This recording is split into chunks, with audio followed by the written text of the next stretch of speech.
देवेश स्वामीनारायण प्रभु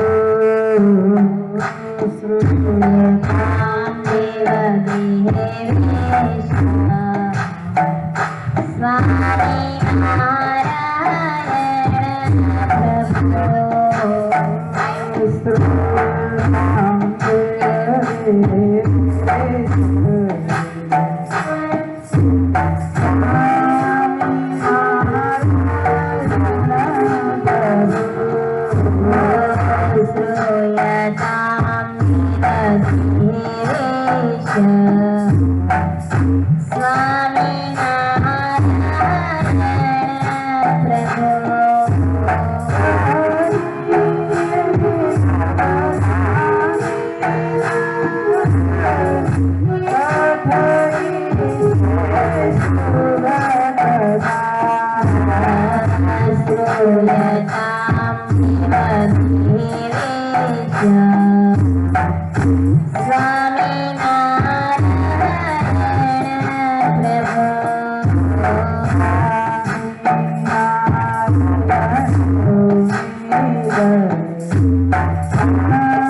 इष्टदेव भगवान श्री स्वामीनारायण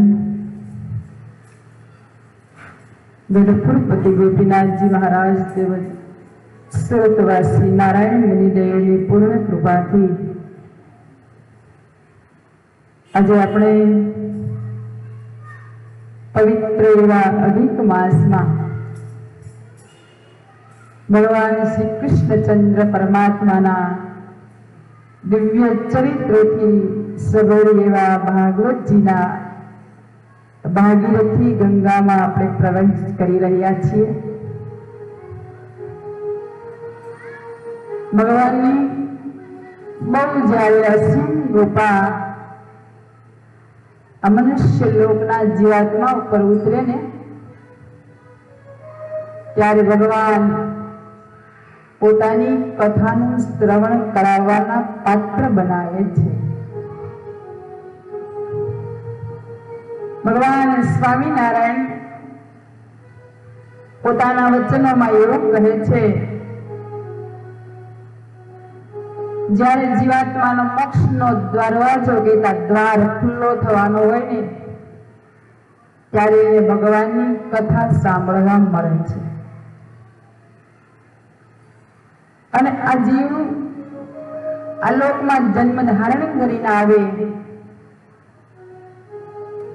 એટલે જ્યારથી સમજણો થાય ત્યારથી લઈ એ મૃત્યુની શૈયામાં સૂઈને ત્યાં સુધી તમામ જીવાત્માને સુખની ઈચ્છા અખંડ રહ્યા કરતી હોય છે. પણ સુખનો જો કોઈ સાચો માર્ગ હોય ને તો એ માત્ર ને માત્ર ભગવાનની કથા છે. ભગવાનની કથા એ જિંદગીના તમામ પ્રશ્નોનો ઉકેલ છે. શાસ્ત્રોમાં આપણા જે કાંઈ પ્રશ્ન છે, જે કાંઈ આપણા રોગ છે, જે કાંઈ આપણા મનના અંદર શંકા કુશંકાના કીડાઓ પડ્યા છે ને એ બધાનો સવાલનો જવાબ માત્ર ને માત્ર ભગવાનની કથા છે. જે જીવાત્મા ગરજુ થઈને પોતાના જીવને સુખી કરવા માટેની આશા લઈને જો ભગવાનની કથા સાંભળે ને તો આ ગ્રંથ એવો છે, આ ભાગવત એવું છે કે એ સુખી કરે કરે ને કરે. તુલસીદાસજીએ એની ચોપાઈમાં કીધું, એક ઘડી આધી ઘડી आदि में पुनियाद तुलसी संगत संत की कटे कोटि अपराध. એક ઘડી એટલે 48 મિનિટ, એક ઘડી એની અડધી ઘડી એટલે 24 મિનિટ, 24 મિનિટની અડધી ઘડી પુની આગ એટલે પા ઘડી 12 મિનિટે જો આ જીવાત્મા ભગવાન કે ભગવાનના સંત કે ભગવાનની કથાનો આશરો લઈ લઈને કરોડો કરોડો અપરાધથી મુક્ત કરીને એવી આ ભાગવતની કથા છે. આ જીવાત્માની માથે જન્મ મરણના ચક્ર છે ને એ માત્ર ને માત્ર પોતાના કરેલા કર્મોના હિસાબ છે. આનાથી આગળના જેટલા જેટલા જન્મ લીધા ને જન્મમાં જેટલા પાપ કર્યા, જેટલા કર્મ કર્યા ને એ પાપના પરિણામ રૂપે આપણને જન્મ મળે, જન્મમાં જે સુખ અને દુઃખ મળે ને એ માત્ર ને માત્ર જીવાત્માના કર્મ છે. એમાંથી મુક્તિ મેળવવી હોય, એમાંથી આપણે સુખી થવું હોય ને તો ભગવાનની કથા સાંભળવી જ પડે. આજે ભગવાને આપણી પર એટલી કૃપા કરી છે કે આજે આપણા આંગણે આવી અને આવી ભાગીરથી ગંગાનો પ્રવાહ વહેતો થઈ રહ્યો છે. જીવનમાં બધા ચાન્સ મળે પણ ભગવાનની કથાનો ચાન્સ તો જ્યારે આપણા પુણ્ય પાકે ને ત્યારે જ મળે છે. ભગવાન સ્વામિનારાયણ જે વરસાદ થાય ત્યારે વીજળી થાય, પણ કેટલી વાર થાય? તમારા સુરતમાં કદાચ આખી રાત એક ધારી રહેતી હોય તો ખબર નહીં. એ તો ઝબકારાની જેમ થઈને પાછી મટી જાય. એ કાંઈ અખંડ ફોક્સની જેમ, લાઇટની જેમ ઝળહળતી રહેતી નથી. એમ આ ભગવાનની કથા, ભગવાનના સંતનો સમાગમ, ભગવાનના શાસ્ત્રો સાનિધ્ય છે ને વીજળીના ઝબકારા જેવું છે. એટલે તમને છે ને સમાજમાં કીર્તન નથી ગાતા કે વીજળીના ઝબકારે મોતીડા પરોળે એવું પાનબાઈ, અચાનક અંધારા થઈ જશે.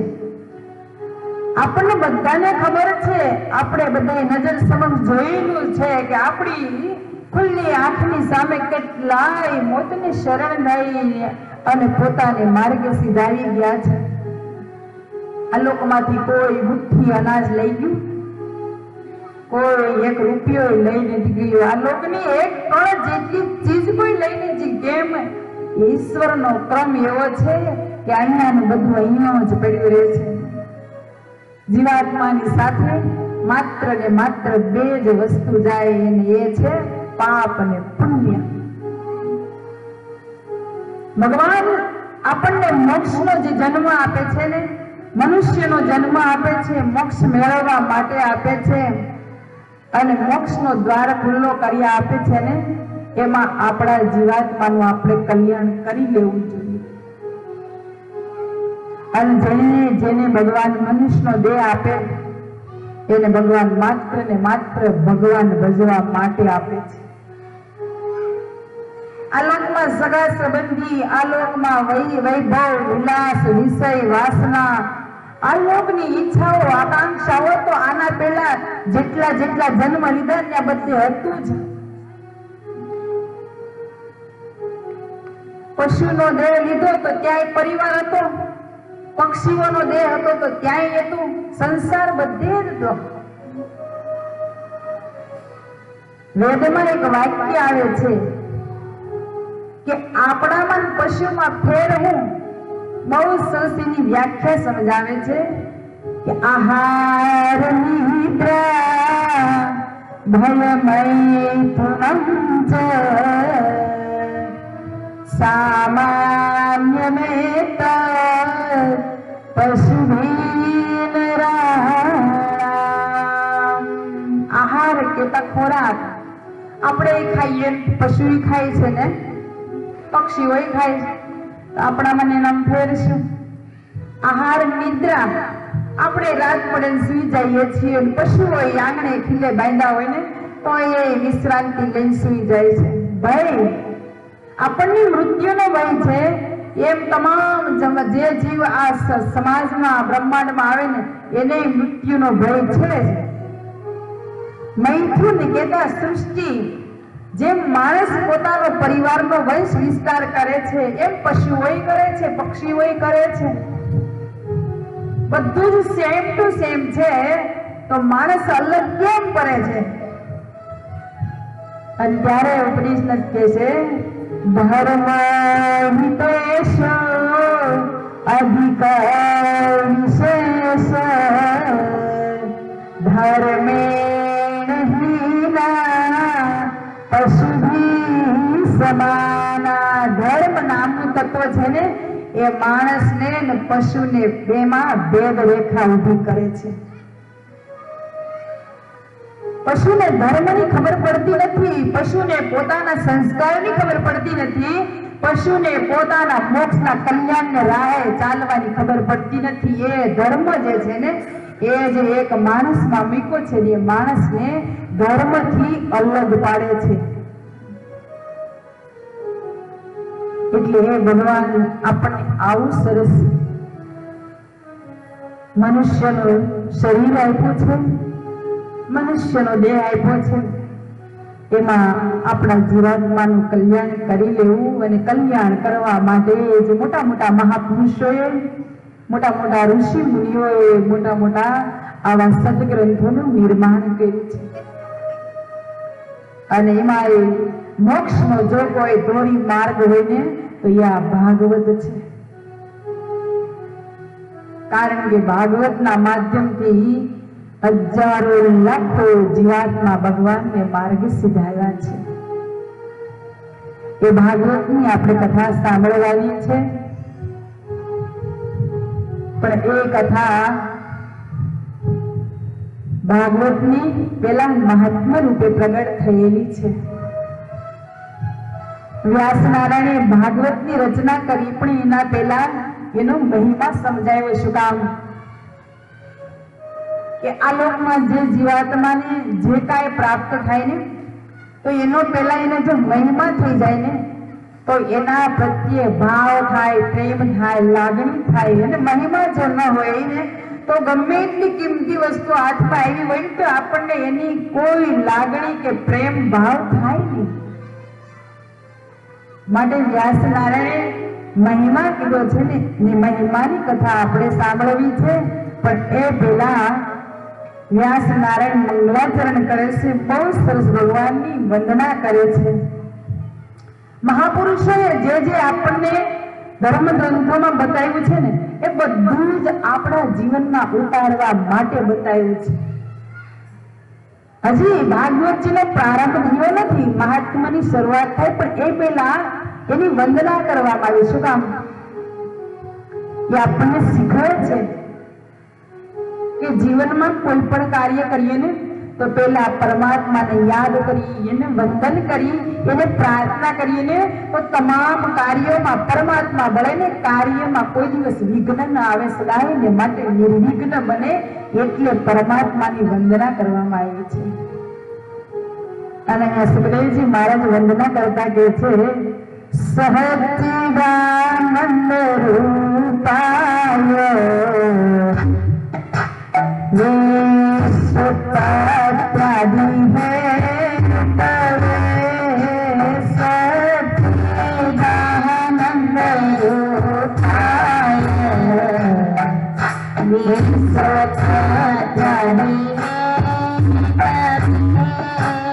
सच्चिदानंद रूपाय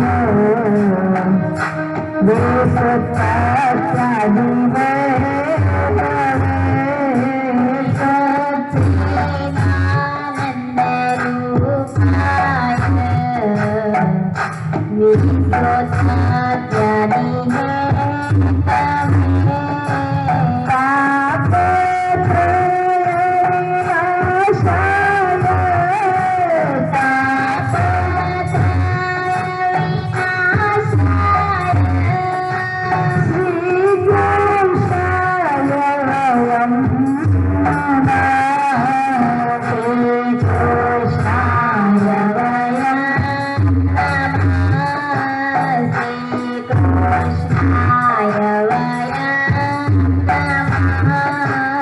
વ્યાસનારાયણ ભગવાન કહે છે કે જે ભગવાન સત્ય છે, ચૈતન્ય છે અને આનંદ રૂપ છે ને એવા પરમાત્માને હું વંદન કરું છું.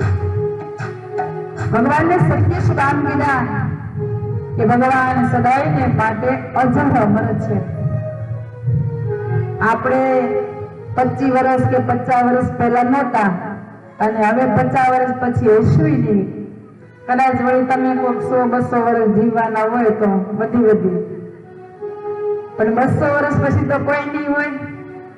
એટલે આપણે સત્ય ન કહી શકાય, પણ પરમાત્મા તો હજારો વર્ષ પહેલા હતા અને અત્યારે છે અને ભવિષ્યમાં પણ ભગવાન રહેવાના જ છે. એટલે ભગવાનને સત્ય કહેવામાં આવ્યા છે.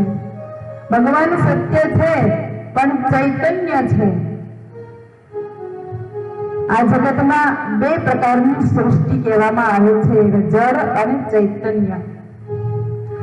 ભગવાન સત્ય હોય પણ જો જળવત હોય ને તો સુખ ન આવે. ધારો કે આપણે છીએ એકાબીજા મનુષ્ય એકાબીજાને ઘેરે જઈ શકીએ, હરી ફરી શકીએ તો આપણને સહેજે એકાબીજાને મળવાનું સુખ આવે, વાતચીત કરવાનું સુખ આવે. પણ આપણને કોઈ વૃક્ષની પાસે ઉભા રાખે તો ના સુખ આવે, કારણ એ જળ છે. ભલે એ ચૈતન્ય કહેવાય પણ જળ રૂપ કહેવાય, એટલે એનામાં આનંદ ન હોય. ભગવાન ચૈતન્ય છે પણ સદાય આનંદથી ભરેલા છે, એટલે વ્યાસનારાયણ કહે છે સચ્ચિદાનંદ રૂપાય. ભગવાનનો પ્રથમ સ્વરૂપનો પરિચય કરાયો છે અને પછી ભગવાન કાર્ય શું કરે તો કે તાપત્રય વિનાશાય અને વિશ્વોત્પત્યાદિ હેત્વે, એટલે વિશ્વનું પાલન એટલે સર્જન કરે, પાલન કરે અને વળી વિસર્જન કરે. સૃષ્ટિનો પ્રલય જેને કહેવામાં આવે ને એને વિસર્જન કહેવાય. આખી સૃષ્ટિનો જ્યારે ભગવાન પોતે સર્જન કરે ત્યારે ભગવાન વિચાર કરે કે આ જીવાતમાં હજારો જન્મોથી જન્મ લઈ લઈને થાકી ગયો છે ને, એટલે હવે એને મોક્ષનો દ્વાર ખુલ્લો કરાવી આપું. તો જે ભગવાનને માર્ગે ચાલે ને તો એ ભગવાનને પામી જાય, એટલે આ ભવાટવીમાં ભમવાનું એને માથે જે દુઃખ છે ને એ મટી જાય. ભગવાન એટલે સૃષ્ટિનું સર્જન કરે, પણ સર્જન કરીને ભગવાન વિરામ લેતા નથી. શું કરે? એ બધાનું પોષણ કરે છે. આપણે છીએ માતાના ઉદરમાં હતા ત્યારે આપણું પોષણ કોણ કરતું?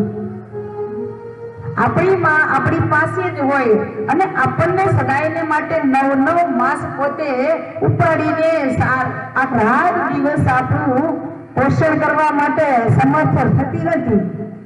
એ પોતે આપણી સાથે બધી જ વાતે સલામતી રાખે, પણ અંદર ખાવા પીવાનું તો ઈશ્વર જ આપે ને.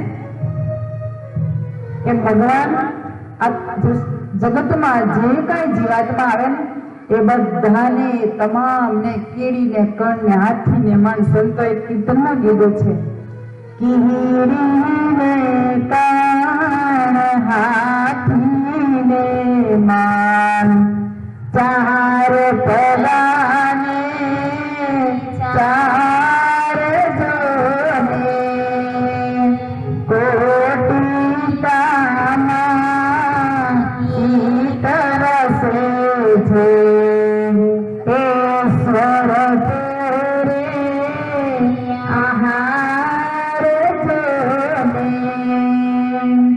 મસીન કેરા કોટ મિનારા ઉપર યોગ્યા ઝાડ જોને પાથર ઉપર પાણી વરસે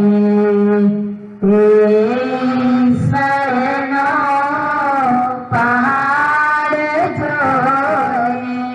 કોશિટામાં કીટ વસે. કોશિટા એટલે લાકડા.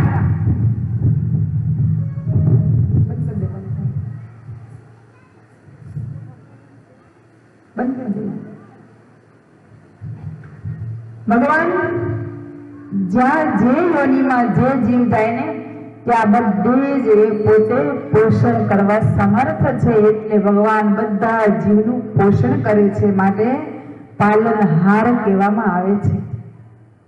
અને જ્યારે આ જીવાત્મા વારંવાર જન્મ મરણના ચક્રમાં ભમી થાકી જાય ને, ત્યારે ભગવાન આખી સૃષ્ટિનો પ્રલય કરી નાખે. ભાગવતજી તમે વાંચો ને તો એમાં આવે કે જ્યારે સૃષ્ટિનો પ્રલય જાય ત્યારે 12 વર્ષ એક ધારો સૂર્ય અનરાધાર તપે ને સૃષ્ટિ ઉપર કોઈ વૃક્ષ કે વનસ્પતિ, કોઈ જીવજંત, માણસ ક્યાંય જોવા ન મળે.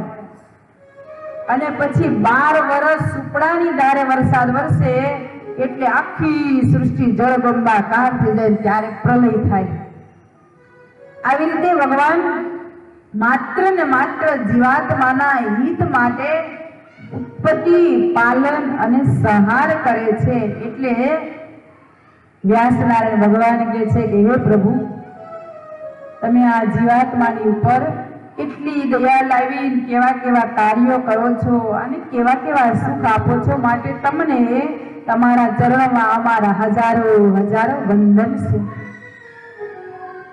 અને વ્યાસ નારાયણ મંગલાચરણ કરી અને મહાત્માની શરૂઆત કરે છે કે આ ભાગવતજી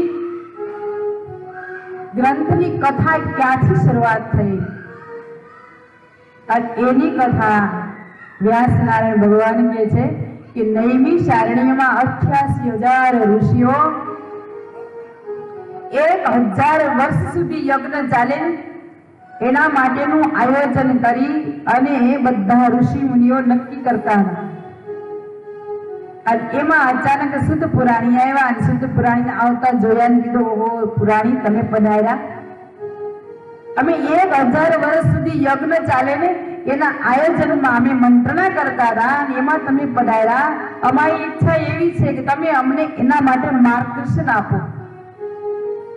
અને એ ઋષિઓએ 4 પ્રશ્ન પૂછ્યા, પણ એ બધા આપણા માટે પૂછ્યા હતા. આમ જોવો ને તો શાસ્ત્રોમાં જેટલા પ્રશ્નના જવાબ, જે કાંઈ કથા, એ બધું મોટા પુરુષોએ કદાચ ભગવાનને પૂછ્યું હોય, એકબીજાએ વાતો કરી હોય, પણ એક પણ પ્રશ્ન એના માટેનો ન હોય. એ કોના માટે હોય? કોના માટે હોય? બાજુવાળા માટે? આપણા માટે. નૈમિષારણ્યમાં ઋષિ મુનિઓ જે પ્રશ્ન કરે છે ને 4 પ્રશ્ન, એમાં પહેલો પ્રશ્ન એવો છે કે આ જગતમાં જીવ જન્મ ધારણ કરીને આવે ને પછી નાના મોટા જીવ એવા સંગ પ્રસંગ કરે, એટલે કે જેના તેના સંગમાં આવી અને એવા સ્વભાવ કરી બેસે ને પછી એનામાં અવિવેક એટલો વધતો જાય ને કે ક્યાંયની વાત ન થાય અને વિવેક તો ક્યાંય પાછળ રહી જાય. તો હવે આ જીવાત્માને વિવેક લાવવું હોય તો શું કરવો જોઈએ? આ પ્રશ્ન કોનો છે? કયો? આપણો છે. કારણ આપણે અંદર આત્મામાં વિચાર કરીએ ને તો આપણને ખબર પડે કે આપણા જીવન હજી કેટલા અવિવેકથી ભરેલા છે. માણસ જો ખાલી માણસાયુક્ત જીવન જીવે ને તો 99.99% વિવેકથી ભરાઈ જાય. આપણે માણસાઈ તો કેટલી પાછળ મૂકી દીધી છે ને, એ હજી આપણા આત્મામાં કોઈ ડોક્યું કર્યું નથી ને ત્યારે આપણો આત્મા આપણને બતાવે કે માણસે માણસાઈ છોડી અને આસુરી વૃત્તિમાં કેટલો પ્રવેશ કર્યો, એ પોતાનું અંતઃકરણ બતાવી દે. આપણે ખાલી 24 કલાકનો દિવસ છે ને, 24 કલાકમાં એક જ દિવસ આપણે સરેરાશ કરીએ તો આપણને ખબર પડી જ જાય આપણે કેટલું સાચા અને સારા માર્ગે જીવન જીવીએ છીએ અને કેટલું ખોટું અને ખરાબ માર્ગે જીવન જીવીએ છીએ. એક જ દિવસનો સરેરાશ કરીએ ને તો એમાં હું એમ કહું 99.99 નહીં પણ 100% એમ જ જાતું હશે. ખરેખર છે. આ મારા શબ્દ નથી, ભગવાન એવું કહે છે કે આપણે ભગવાનને ભૂલી જે કરીએ ને એ બધું જ ખોટું કરીએ છીએ. હવે આખા દિવસમાં આપણને ભગવાન કેટલા યાદ આવે? ખરેખરી ભીડ પડી હોય ને, ચારે બાજુથી દુઃખથી ઘેરાયા હોય ને તો ખરેખર ભગવાન આવે યાદ, પણ કેટલી વાર? 2 ઘડી, અડધી ઘડી, 5 મિનિટ, 10 મિનિટ, પછી તો અત્યારે મોબાઈલના માધ્યમ થઈ જાય એટલે આને ફોન કરીને ફોનમાં જ સમય બગાડી નાખે. ભગવાનની પાસે જો આપણે ખરા દિલથી જઈએ ને તો કોઈની પાસે આપણે ક્યારેય જવું ન પડે, કોઈની સામે હાથ લાંબો કરવો ન પડે, એવા ભગવાન છે. પણ એ આપણને વિવેક નથી રહ્યો ને એટલે આ ઋષિ મુનિઓ આપણા માટે પ્રશ્ન પૂછે છે. બીજો પ્રશ્ન એને કર્યો કે આ જીવાત્મા માયાના મોહમાં એટલો બધો બંધાયેલો છે ને કે માયાથી મુક્ત થઈ શકતો નથી ને ભગવાનને માર્ગે ચાલી શકતો નથી. એ માયાના બંધનથી મુક્ત કેમ થવાય ને એનો તમે રસ્તો બતાવો. અને ત્રીજો પ્રશ્ન એને એવો કર્યો કે આ જીવાત્મા સારા મોળા અનેક પ્રકારના સંગ કરી અને દૈવી મતીન આસુરી થઈ ગયો છે. તો એ આસુરી મતી એની કેમ નાશ થાય અને દૈવી મતી કેમ થાય ને એના માટે તમે અમને રસ્તો બતાવો. હવે આવું પ્રશ્ન પૂછે એટલે ક્યાંય ઋષિ મુનિઓને આવી વૃત્તિ હોય? એ તો અખંડ ભગવાનની આરાધના કરી અને અખંડ રાત દિવસ એક આસને જપ કરતા હોય, એનામાં આસુરી વૃત્તિ હોય ક્યાંથી? પણ એને જે કાંઈ પ્રશ્ન કર્યા ને એ આપણા માટે કર્યા છે. આપણામાં જે કાંઈ આસુરી ભાવ છે ને એને કાઢવા માટે આપણને એમ થાય કે ક્યારેક શાસ્ત્રોમાં અસુરોની વાત આવે તો આપણે કોને અસુર કહીએ? કોને કહીએ? આપણી સામાન્ય સમજણથી જોઈએ ને તો આપણને એમ થાય જેને શીંગડા હોય અને વિકૃત વેશ હોય એને અસુર કહીએ.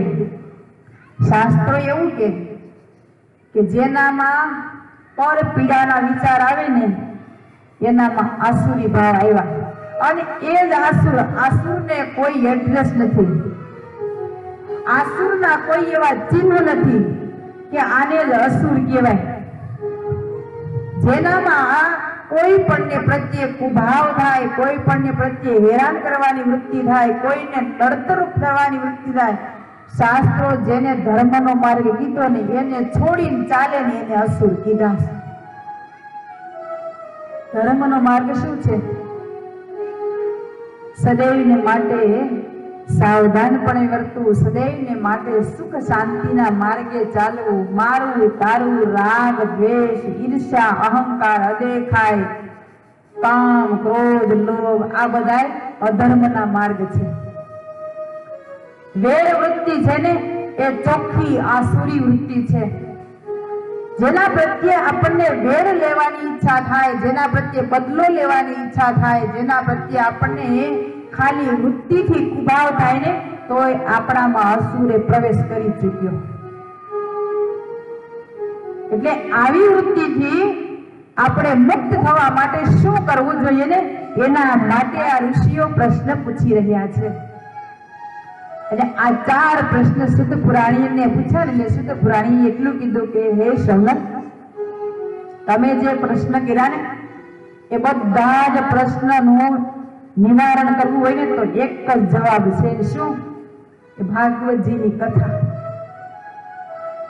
ભાગવતજીની કથા જો તમે સાંભળો ને તો તમામ પ્રશ્ન એમાંથી નિવૃત્ત થઈ જાય. કેમ કે આમાં એવી ભગવાનની કથા છે, ગમે એવો આસુરી જીવ હોય ને તો એ ક્ષણ બે ક્ષણ ભગવાનની કથા સાંભળે તો દૈવી થયા વિના રહે નહીં. ગમે એવો માયાથી બંધાયેલો જીવ હોય ને તો એ ભગવાનની કથા સાંભળે ને તો માયાના બંધનમાંથી આપોઆપ મુક્ત થઈ જાય. ગમે તેવો જીવ અવિવેકથી ભરેલો હોય ને તો એ ક્ષણ જો ભગવાનની કથા સાંભળે તો એ વિવેકથી ભરાઈ જાય. એવી ભગવાનની કથા છે.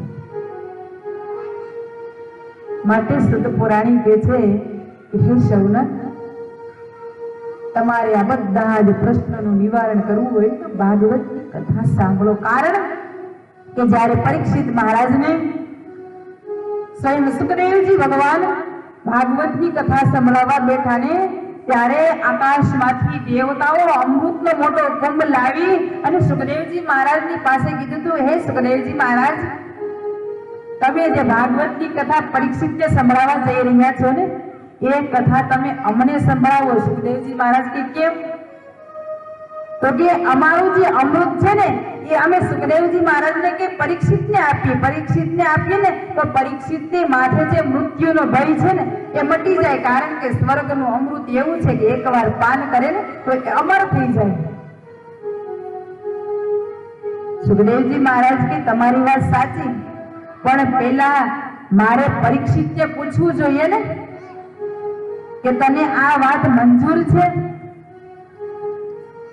ત્યારે દેવતાઓએ કીધું કાંઈ વાંધો નહીં, તમ તાર પૂછી લ્યો. અને પરીક્ષિત મહારાજને કીધું જો પરીક્ષિત, આ જે દેવતાઓ અમૃતનો કુંડ લઈને આવ્યા છે ને અને એ એવું કહે છે કે આ અમૃત તમે પરીક્ષિતને પાઈ દો તો પરીક્ષિત અમર થઈ જાય, અને એના બદલામાં એને આ ભગવાનની કથા સાંભળી. પરીક્ષિત મહારાજ કે મને ખબર નથી કે અમૃતનું આ જે સ્વર્ગનું અમૃત છે ને ઈ શું કામ કરે અને આ ભગવાનની કથા શું કામ કરે, પેલા મને તમે આના બેનો તફાવત સમજાવો.